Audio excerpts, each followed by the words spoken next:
दादी माँ, अपनी पसंद बताओ ना, क्या खाओगी?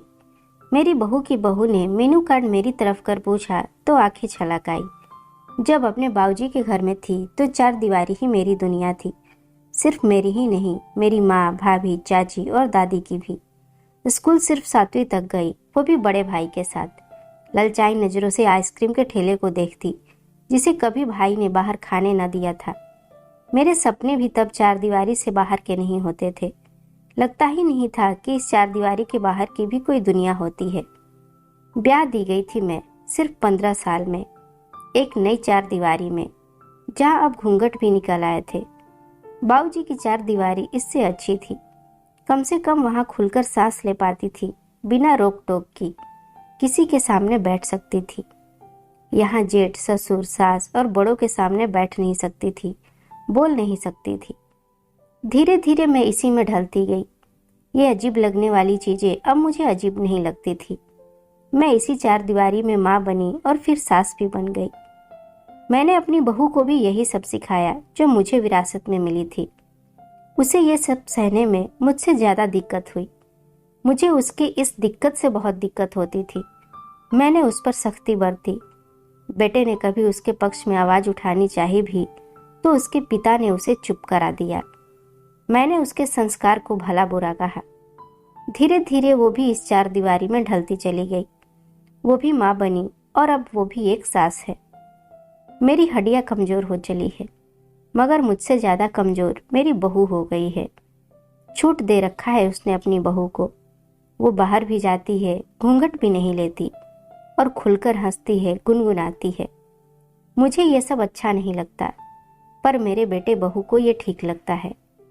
मैं अतीत की चादर ओढ़े अपने छोटे छोटे सपनों को घर के चारों तरफ बिखरे देखा करती हूँ, जो कभी पूरे ही नहीं हुए। मेरे वे सारे बिखरे सपने हंसते हैं मुझ पर, मुझे मुंह चिढ़ाते हैं जब इस तीसरी पीढ़ी की बहू को ऊंचे ऊंचे सपनों को जीते देखते हैं।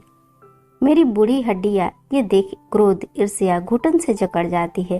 पर आज मैं चाह कर भी इस उन्मुक्ता को अपने विरासत की जंजीरों से जकड़ नहीं सकती।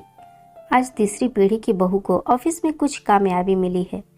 उसकी पार्टी किसी होटल में रखा है उसने। उसके ऑफिस के कुछ लोगों के अलावा मेरे बेटे बहू भी जाने वाले हैं। मैं कभी पैसे की तंगी में नहीं रही, पर होटल कैसा होता है मैंने नहीं देखा। उन छोटे सपनों के बीच ये मेरा थोड़ा बड़ा सपना था, जो अब मुझे देख जोर जोर से हंस रहा है। सब तैयार हो रहे थे। मैं अपने अतीत से घिरी अपनी धुंधली आंखों से सब देख रही थी। दादी, आज आप भी चलोगी हमारे साथ? पोते के साथ छोटी बहू ने आते ही एक साड़ी मेरे सामने रख दी। इसे पहनकर जल्दी तैयार हो जाओ दादी, आप भी। उसके इस प्यार भरे मनोहार ने मुझे मजबूर कर दिया। मैंने उनके साथ होटल निकलने से पहले अपने सपनों की तरफ हंसते हुए देखा। दादी, दादी, कहाँ खो गई आप? बताइए क्या खाना है आपको? मैं अपने अतीत से बाहर आ भरी आंखों से छोटी बहू को देखने लगी, जो होटल के मेनू कार्ड को मेरी तरफ किए देख रही थी। इस दुनिया से जाने में शायद अब चंद सांसें ही बची है, पर इस नई पीढ़ी के बच्चों ने उन बची चंद सांसों पर से मेरे उन चंद सपनों का बोझ कुछ कम कर दिया है।